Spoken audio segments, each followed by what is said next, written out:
Yes बच्चों, मैंने आपसे कहा था मोस्ट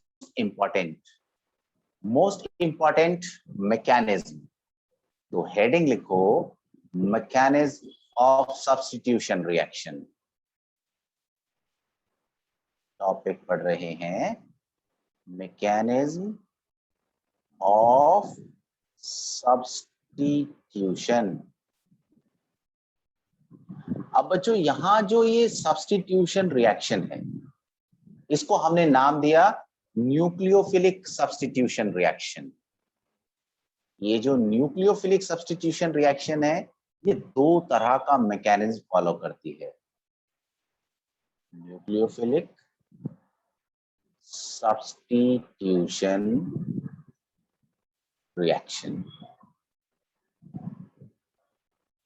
एक होता है बच्चों SN1 और एक होता है SN2।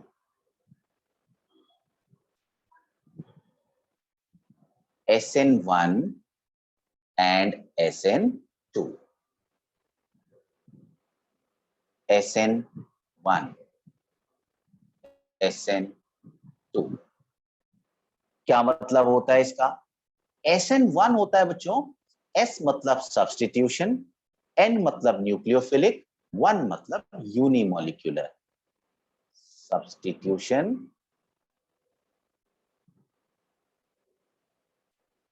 न्यूक्लियोफिलिक यूनिमोलिक्यूलर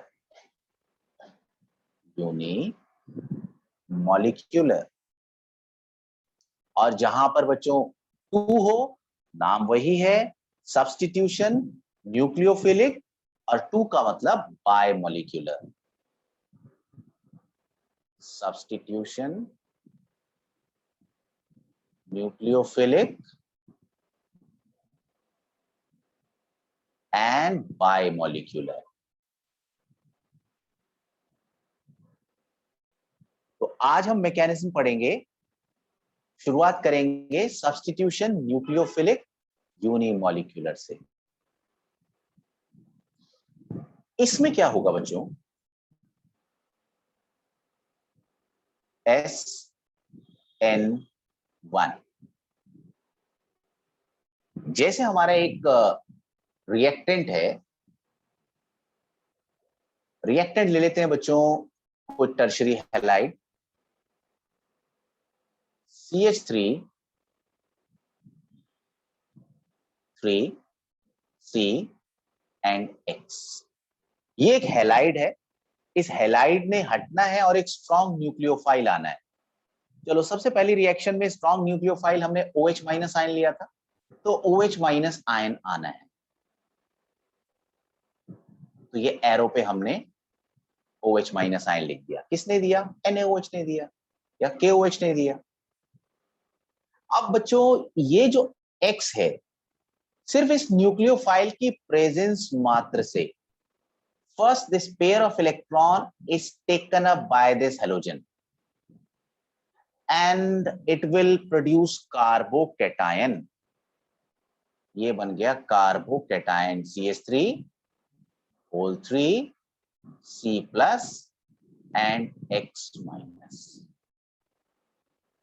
अभी बच्चों OH माइनस ने कार्बन को अटैक नहीं किया है, अभी उससे बॉन्ड नहीं बनाया है, सिर्फ प्रेजेंस मात्र से। Just because of the presence of a strong nucleophile, the weak nucleophile leaves its normal side। कहते ना, एक बच्चा आया क्लास के अंदर, उसकी ताकत बहुत ज्यादा थी, वो बहुत ज्यादा स्ट्रांग था, तो उसको देखते ही कमजोर बच्चे ने सीट छोड़ दी कि भाई तेरी सीट है, ले तू ही बैठ। यानी इतना डर। तो SN1 में डर का काम है। यहाँ पर OH माइनस की प्रेजेंस में X ने क्या किया? अपना पेयर ऑफ इलेक्ट्रॉन लेकर निकल गया, और जैसे ही X से पेयर ऑफ इलेक्ट्रॉन चला गया, कार्बन के पास पॉजिटिव चार्ज आ गया, और इसको कहेंगे कार्बोकैटायन। ठीक है बच्चों, तो ये कार्बोकैटायन बन गया। अब ये जो कार्बोकैटायन बना, अब इस कार्बोकैटायन पर स्ट्रॉन्ग न्यूक्लियोफाइल अटैक करेगा। ये अटैक करेगा और जाकर बनेगा अल्कोहल। ये तो बच्चों डायरेक्ट मैंने विदाउट स्टीरियोकेमिस्ट्री दिखाया है। अगर इसको स्ट्रक्चर वाइज देखें कि आखिर स्ट्रक्चर में क्या क्या चेंज आया होगा, तो बच्चों इसको दोबारा से समझते हैं। ये कार्बन टर्शरी है, ये देखो ये कार्बन है, ये एक्स जुड़ा हुआ है। ये जो बच्चों मैंने प्लेन लाइन ड्रॉ की है ना, ये प्लेन लाइन बोर्ड के प्लेन में है, और ये जो मैंने dash dash dash dash dash dash डाला है, ये बच्चों अवे फ्रॉम द बोर्ड है। और एक होती है बच्चों solid wedge line. Solid wedge line का मोटापा बाहर की तरफ दिखाता हूं। इसका मतलब है ये टूवर्ड्स द व्यूअर है। यस बच्चों, क्या ये टेट्राहेड्रल कार्बन क्लियर होता है आपको? ये जो प्लेन लाइन है, ये समझ लो इसी ग्रीन बोर्ड के प्लेन में है। ये जो आपकी स्क्रीन है उसी के प्लेन में है।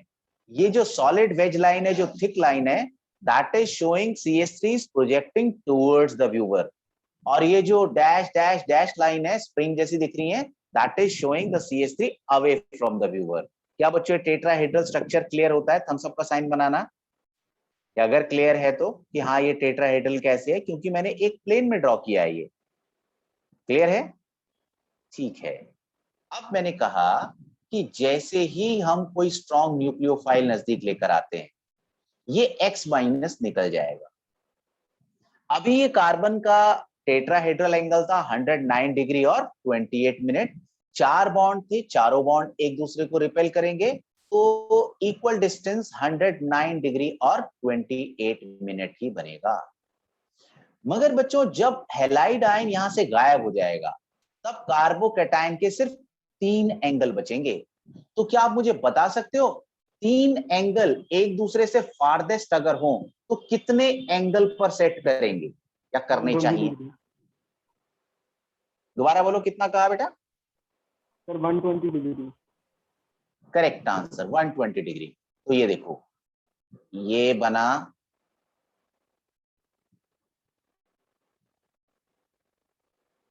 CH3, ये कार्बन है, ये पीछे वाला कार्बन, ये एक फ्रंट की तरफ दिखा देते हैं। ये तीनों एक प्लेन में है, और ये बन गया हमारा कार्बोकैटायन, ट्रायंगुलर प्लेनार। 3 बॉन्ड है, 3 बॉन्ड एक दूसरे को रिपेल करेंगे तो 120 डिग्री पर ही आ सकते हैं। This is triangular planar. ऊपर लिख देता हूं, ट्रायंगुलर प्लेनार। अब बच्चों जो OH माइनस आयन है, जो स्ट्रॉन्ग न्यूक्लियोफाइल है, स्ट्रॉन्ग न्यूक्लियोफाइल के पास 2 ऑप्शंस हैं, क्योंकि ये बिल्कुल प्लेन की फॉर्म में अवेलेबल है। तो अब ये OH माइनस आयन चाहे तो लेफ्ट साइड से इस कार्बन को अटैक कर सकता है। अगर इसने लेफ्ट साइड से अटैक किया तो ये जो 3 ट्रायंगुलर प्लेनार के बॉन्ड हैं, ये हमारे राइट साइड को चले जाएंगे, ऐसे बल्ज कर जाएंगे, है ना, पिरामिड टाइप बना देंगे राइट साइड पे। और बच्चों पॉसिबिलिटी तो ये भी है कि OH माइनस आयन इस साइड से अटैक करे, येलो वाली साइड से। तो उस केस में ये बच्चों लेफ्ट साइड को मुड़ जाएंगे। तो पॉसिबिलिटी दोनों है। एक तो पॉसिबिलिटी वो जिस तरफ से हेलोजन निकला है उसी तरफ से अटैक, तो सेम टाइप का कॉन्फ़िगरेशन ही बनेगा। चलो पहले मैं यही बनाता हूं बच्चों, यानी जो पहले स्ट्रक्चर था वही स्ट्रक्चर बना, कॉन्फ़िगरेशन बिल्कुल रिटेन हुआ है। जहां पर X था वहां OH आ गया। और बच्चों पॉसिबिलिटी ये भी तो है, अभी तो मैंने ये वाली पॉसिबिलिटी बनाई, अब ये वाली पॉसिबिलिटी कि अगर अटैक हमारा इस साइड से हो तो फिर बॉन्ड प्रोजेक्ट राइट साइड पे कर जाएंगे, CH3।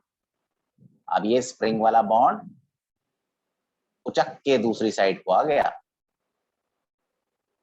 Solid wedge line opposite flip हो गई और इस तरफ OH आएगा। इसको बेसिकली इन्वर्जन कहते हैं, कॉन्फ़िगरेशन का रिवर्स होना। एक तरीके से देखा जाए ये फर्स्ट वाला और सेकंड वाला एक दूसरे की मिरर इमेज होंगे, बल्कि मैं इसको कहना चाहिए मुझे ये वाला, क्योंकि OH है ना, अदरवाइज इसमें तो Cl है, तो इसको मैं कहूं तो बात बनेगी नहीं। तो ये दोनों लग एक जैसे रहे हैं, मगर ये बिल्कुल ऐसी है जैसे शीशे के आगे अगर आप खड़े हो जाओ तो जो आपकी इमेज नजर आएगी। केमिकल प्रॉपर्टीज में बहुत ज्यादा फर्क नहीं है, मगर क्या फर्क है वो भी डिस्कस करेंगे आगे। तो ऐसा मैकेनिज्म जिसमें बच्चों कार्बोकैटायन पहले बने और ट्रायंगुलर प्लेनार कार्बोकैटायन में फिर स्ट्रॉन्गर न्यूक्लियोफाइल दोनों तरफ से अटैक करे, 50% एक बने 50% दूसरा बने, दोनों की पॉसिबिलिटी बराबर है। तो ऐसे सब्स्टिट्यूशन को कहते हैं SN1। अब बच्चों आप कह सकते हो सर इसको SN1 क्यों कहते हैं? ये जो पहला वाला स्टेप है ना, ये रिवर्सिबल भी होता है और स्लो भी होता है। ये जो स्टेप है यही रिएक्शन की स्पीड को डिफाइन करता है। जितनी जल्दी जल्दी कार्बोकैटायन बनेंगे फटाफट से OH माइनस अटैक करेगा और प्रोडक्ट बनेगा। यही स्टेप ज्यादा टाइम लेता है, तो अगर ये स्टेप कम टाइम ले तो रिएक्शन फास्ट हो जाए, ये स्टेप जितना ज्यादा टाइम लेगा रिएक्शन उतनी स्लो हो जाएगी। केमिकल काइनेटिक्स में पढ़ेंगे कि क्या मतलब होता है इस चीज का। तो ये जो रिएक्शन की स्पीड है वो यहां पर सिर्फ कंसंट्रेशन ऑफ सबस्ट्रेट पर डिपेंड करती है। ये पहले स्टेप में ये जो एल्काइल हैलाइड है इसकी कंसंट्रेशन ज्यादा लोगे तो ज्यादा कार्बोकैटायन बनेंगे और रिएक्शन फास्ट हो जाएगी। तो यहां कहते हैं कि रेट जो है इक्वल टू K और कंसंट्रेशन सबस्ट्रेट। आपने बच्चों केमिकल काइनेटिक्स नहीं किया तो थोड़ा सा चैलेंज इस वर्ड में आ सकता है आपको, मगर सबसे सिंपल चीज है रेट रिएक्शन का, ये प्रोपोर्शनैलिटी कांस्टेंट K और एक कंसंट्रेशन ऑफ सबस्ट्रेट। सिर्फ एक सबस्ट्रेट की कंसंट्रेशन पर रिएक्शन की स्पीड डिपेंड करती है, इसलिए इसको यूनिमॉलिक्यूलर कहा गया। जो वन नाम दिया गया दैट इज यूनिमॉलिक्यूलर।